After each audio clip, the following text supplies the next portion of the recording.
Olá! Hoje a gente vai mergulhar num processo que é simplesmente crítico para quem cultiva cogumelos: a sanitização do substrato. É uma etapa fundamental, especialmente quando o foco é a produção do gênero Pleurotus. Vamos entender por quê. Pode parecer contraintuitivo, mas o segredo de uma colheita farta, principalmente de espécies tão vigorosas como o Pleurotus, não começa no fungo. Começa na base de tudo, na fundação nutricional dele, que é o substrato. A gente pode pensar no substrato como o solo fértil onde tudo vai acontecer.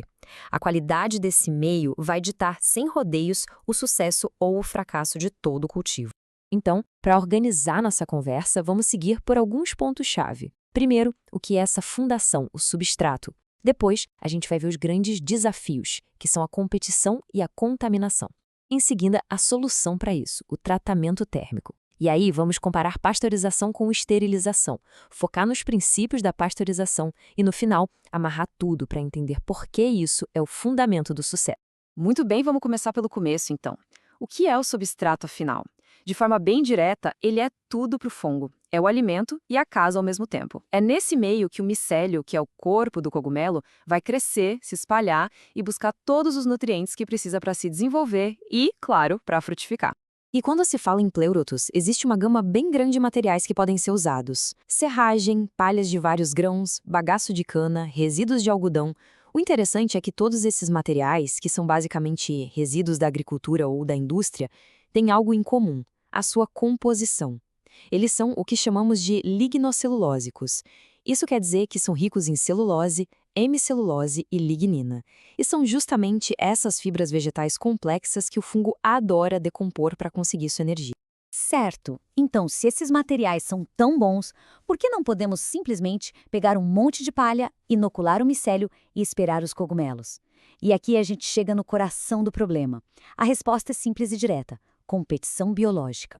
Essa é a questão fundamental. Um substrato bruto, do jeito que vem na natureza, não é uma tela em branco esperando o nosso cogumelo. Pelo contrário, ele já é um ecossistema pulsante, um campo de batalha, cheio de outros organismos que adoram as mesmas condições de vida que os cogumelos. E quem são esses competidores? Bom, a lista é grande. A gente está falando de outros fungos, como aqueles mofos verdes, pretos, muitas bactérias, e não para por aí. Tem ovos e larvas de insetos, ácaros, nematóides. E o problema é duplo. Eles não só roubam a comida do nosso cogumelo, mas muitos deles podem atacar o micélio diretamente, inviabilizando todo o cultivo. Essa citação resume o estrago. Um substrato mal preparado não é um errinho qualquer. É o tipo de falha que compromete a operação inteira. O resultado é direto: menos cogumelos, cogumelos de pior qualidade e, no fim das contas, um impacto negativo enorme na rentabilidade do negócio. Então, como se resolve esse problema? A solução mais usada e mais eficaz para neutralizar essa guerra biológica é usar o calor. O tratamento térmico é a nossa principal ferramenta para modificar o ecossistema do substrato e virar o jogo a nosso favor. E aqui tem um ponto que é fundamental entender. O objetivo do calor não é simplesmente limpar o substrato. O objetivo é criar um ambiente seletivo. É como preparar uma pista de corrida e dar uma largada na frente para o nosso cogumelo. A ideia é dar a ele a maior vantagem possível para que o micélio colonize tudo bem rápido, antes que qualquer outro competidor tenha chance. Bom, e dentro do tratamento térmico, existem basicamente duas grandes estratégias: a pasteurização e a esterilização. As duas usam calor, claro, mas os objetivos, as temperaturas e os processos são bem diferentes. Vamos dar uma olhada nessa comparação. Olha só a diferença nos detalhes. A pasteurização trabalha com temperaturas mais baixas, em torno de 60 graus Celsius, por um tempo que pode variar de 2 a 6 horas. O objetivo dela é eliminar os competidores mais agressivos, mas não tudo. Já a esterilização, essa é força bruta. A temperatura sobe para 121 graus Celsius, geralmente por umas 2 horas. A meta aqui é aniquilar toda e qualquer forma de vida microbiana. E essa ideia de eliminar tudo nos leva a um conceito importante: o cultivo axênico.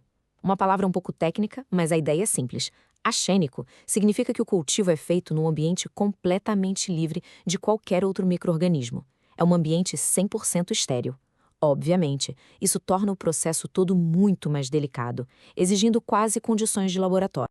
E é aqui que a diferença estratégica fica muito clara. A pasteurização é mais seletiva. Ela elimina os velões, mas deixa alguns micro-organismos do bem, que gostam de calor, vivos. E esses sobreviventes acabam ajudando a proteger o substrato contra uma nova contaminação. Agora, a esterilização, ela cria o que a gente chama de vácuo biológico. É um território vazio, sem defesas. O problema disso, se um único contaminante entrar ali, ele encontra um paraíso, comida à vontade e nenhum competidor. Pode se espalhar numa velocidade assustadora. Entendido isso, vamos focar na pasteurização, que é de longe o método mais comum e prático para substratos em grande volume, como os que se usam para cultivar pleurotos. Os princípios que vamos ver agora servem para várias escalas de produção, inclusive para quem usa uma estrutura simples, como tambores de metal. Ok, vamos ao passo a passo prático, usando um tambor de detal, que é um método bem acessível. Primeiro passo, formulação e umedecimento. Aqui, a gente mistura os ingredientes do substrato e hidrata tudo até o ponto certo de umidade. Depois, essa mistura vai para dentro dos sacos de cultivo. Passo 2, aplicação de calor. Agora, a parte da montagem. Pega-se um tambor de metal e coloca-se algo no fundo para elevar os sacos. Pode ser uma grade ou tijolos. Adiciona-se uns 20 a 30 centímetros de água no fundo, sem encostar nos sacos. Aí, os sacos são colocados lá dentro, em cima da grade. Tampa-se o tambor e liga-se o fogo embaixo. A água vai ferver, gerar vapor, e é esse vapor que vai aquecer o substrato. Passo 3. Manutenção da temperatura. Esse é o momento mais crítico. É preciso ter um termômetro de sonda para medir a temperatura bem no meio de um dos sacos. Quando o termômetro marcar 60 graus Celsius lá no núcleo, aí sim a gente começa a contar o tempo. E essa temperatura precisa ser mantida por no mínimo 2 horas. E por último, o passo 4. Resfriamento controlado. Passado o tempo, desliga-se o fogo. E agora, paciência. O tambor precisa esfriar completamente, com a tampa fechada, o que pode levar 12 horas ou mais. Esse resfriamento lento e protegido é essencial para não recontaminar o substrato. E depois de todo esse trabalho, o resultado esperado é exatamente este. Um micélio branco, forte, colonizando todo o substrato de forma uniforme. Isso é o sinal do sucesso. Significa que o nosso fungo encontrou um banquete de nutrientes só para ele, sem competidores, e por isso pode crescer de forma rápida e muito saudável. Bom, estamos chegando ao final. Vamos então amarrar as ideias principais e reforçar a importância de tudo isso que a gente viu. Se tem uma coisa para guardar dessa nossa conversa, é esta. A sanitização do substrato não é um detalhe, não é uma etapa opcional. Ela é o que chamamos de ponto de controle crítico. É aquele momento no processo que define o jogo. O tempo e o cuidado investidos num tratamento térmico bem feito é literalmente o que vai separar uma colheita de sucesso de um desastre total por contaminação.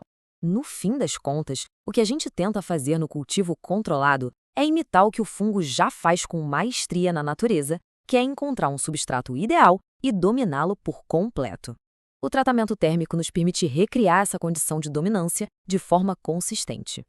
E para fechar, fica uma provocação para se pensar mais a fundo. A pasteurização nos ensina que o processo não é só sobre eliminar vida, mas sobre gerenciar um ecossistema em pequena escala. Então, a pergunta que fica é: como podemos ir além e manipular ativamente a microbiologia do substrato para otimizar o cultivo e a produtividade de diversas espécies de cogumelos?